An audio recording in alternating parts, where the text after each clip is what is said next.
Hey, what is up everyone? Tim here. And before we get into today's video, there's a few things I need to go over. First, I'd like to let you all know we have a merch store. Some of the items in it are only available for a limited amount of time, so if you're interested, go into the description and check it out. Each purchase helps us make more content. Secondly, if this video hits 1,000 likes by the end of the week, we will continue this What If. Third, if you didn't know, only 41.3% of you are subscribed to us. So please, hit that subscribe button and click the bell icon. Now, with that out of the way, let's get into the story. Shigaraki was clapping his hands in delight. After all of the chaos that had happened not too long ago, the League of Villains were finally getting a grip of themselves again. Magne died, yes, that happened, and he was plotting his revenge against Overhaul. But Shigaraki had to play things smart. Last time, he was reckless, but he wouldn't react the same again.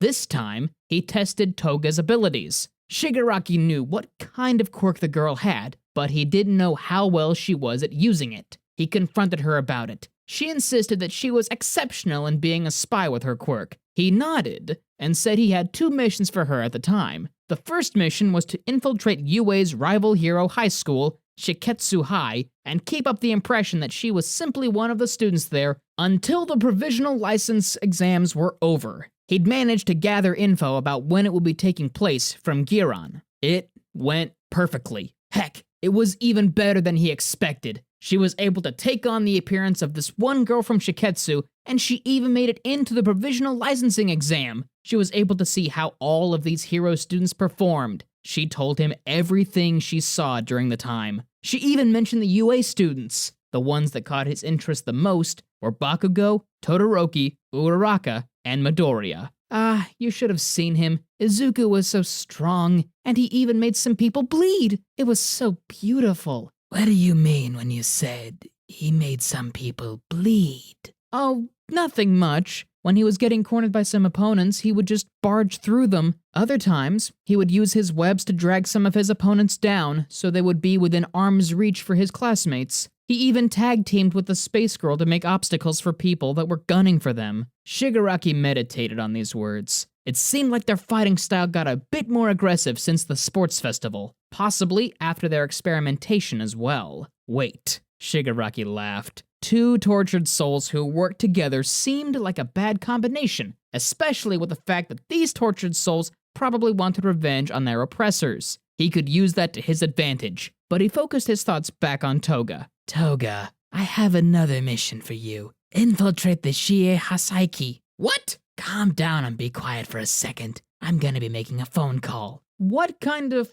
Shigaraki lifted up a finger, signaling for her to keep her mouth shut. He pulled out his phone, a card, and dialed in a number. Hello, who's this? And how did you get this number? It's Shigaraki. I've thought it over since our last interaction, and we really did start off on the wrong foot. Depending on certain conditions, I'd be more willing this time around to join forces. Just not the League getting absorbed into the Yakuza. You think we can arrange a meeting with that in mind? Once they had arranged a time for Shigaraki to come to the Yakuza hideout, he hung up. Shigaraki looked back at Toga and smiled at her. Here's the plan. A couple days passed, and Shigaraki was found sitting in a chair with his hands together. He was tapping his thumbs. Across from Shigaraki sat Overhaul, as well as one of his minions. Shigaraki looked around the room for a second before he broke the silence. What a depressing atmosphere. I like it. It's clean, not cluttered at all. Oh, and why was it so difficult to find this place?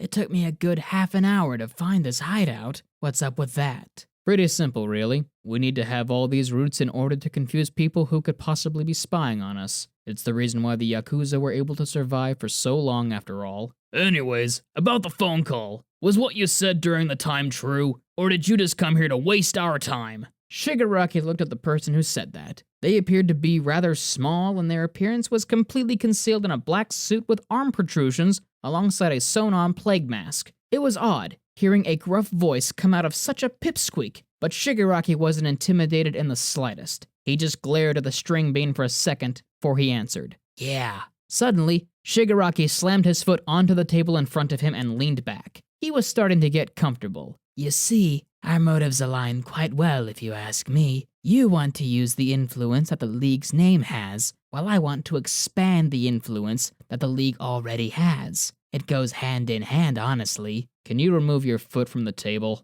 Shigaraki gave Overhaul a cold stare before he smirked. To be honest, you should be bowing down to me in respect. Look, there's something very important to know about the League of Villains. We answer to no one. We move however we like, but we are all willing to do a collaborative venture of the sorts with those who are interested. Is that all? One more thing. Overhaul raised an eyebrow. Naturally, I can't just give out my organization's name to anyone. They'd have to have a plan of sorts before we can come to an agreement. I must know what exactly is your plan. If I find it dumb and not worth my time, I'm leaving. Suddenly, Shigaraki felt something cold being pressed against the back of his head. He knew what it was, though, and who was aiming. He showed no expression on his face at all. He had an unsettling, calm demeanor. This disturbed Overhaul. What was this guy's deal? Before Mimic could attack Shigaraki, though, red tendrils shot out of him in all directions, which surprised everyone in the room. Shigaraki smirked. Suddenly, the Yakuza members' minds were penetrated with a series of explicit visuals,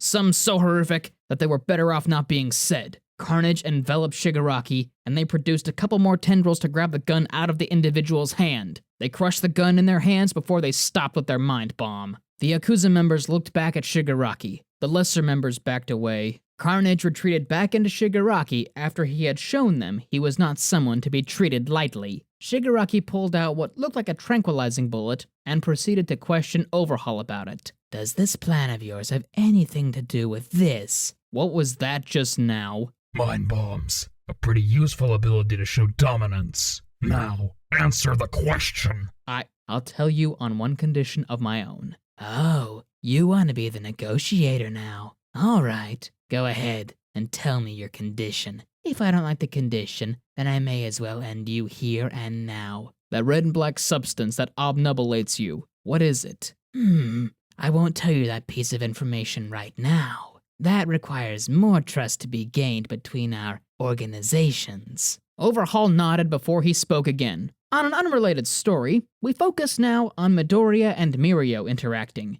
They were in a secluded area where no one else would hear them. Before we get back into the story, I want to let you know we have a second channel called Anime Deep Dive. Anime Deep Dive goes over the hard facts of the anime presented, be it characters, lore, powers, story, and more. Now, in case you also weren't aware, we have a third channel called We the Celestials Naruto What If. We the Celestials Naruto What If mainly focuses on our Naruto What If series. If you are interested in content like that, please go check the description below or click the icon in the top right corner. Now, with that out of the way, let's get back into the story. I see that All Might wasn't lying when he said you were one of his most interesting students. Midoriya was confused by Mirio's statement. Tell me, Midoriya, did All Might ever tell you about the name of his quirk? Midoriya nodded. He was beginning to realize where Mirio was going with this. So you must already know that he had a successor to his quirk, and that successor is yours truly. I already figured that was the case, but why are you telling me this? Well, All Might was one of the two teachers when it came to utilizing the quirk he passed on to me, but one of All Might's dying wishes was for us to meet and learn from each other.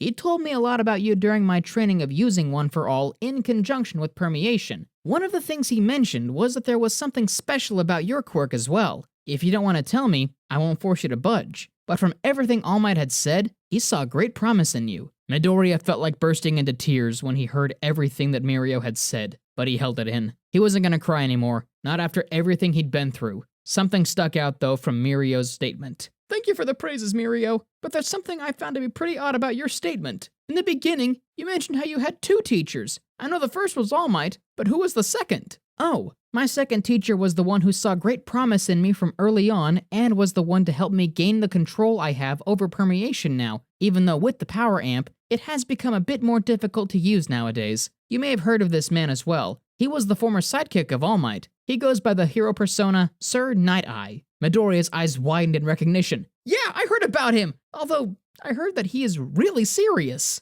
Oh, he's not so bad when you get to know him. Maybe he can help you gain better control over your quirk as well. Are you interested in participating in a work study with him? Midoriya reflected back to the training camp when he tried to master that bioelectrokinesis. his fight against All Might when he first used the shocks, his fight against Stain that left his body temporarily paralyzed afterwards, all of them. He weighed his options here and looked back at Mirio, who had already explained the downsides to his quirk to the whole of Izuku's class already, yet thanks to Night-Eye's tutelage and Mirio's own efforts, he was able to turn it into something strong. If Mirio could make the best of his quirk, despite the weaknesses it gave, then gosh darn it, he could do so too. Yeah, I'd greatly appreciate it if you could put in a good word for me. Mirio nodded with a smile on his face. Anyways, let's get out of here before people start panicking about where you are. Agreed. Once the weekend had officially begun, Midoriya went to meet with Mirio. Bakugo and Todoroki left to go retake their provisional exams. Midoriya searched urgently for Mirio as he couldn't afford to lose such an opportunity. Once he managed to meet up with Mirio, they left to go to Night-Eye's agency. They were on the train for an hour before they made it to said agency. It was a rather quick ride, honestly. After they arrived at their destination, Mirio was quick to inform Midoriya of something that was of great importance.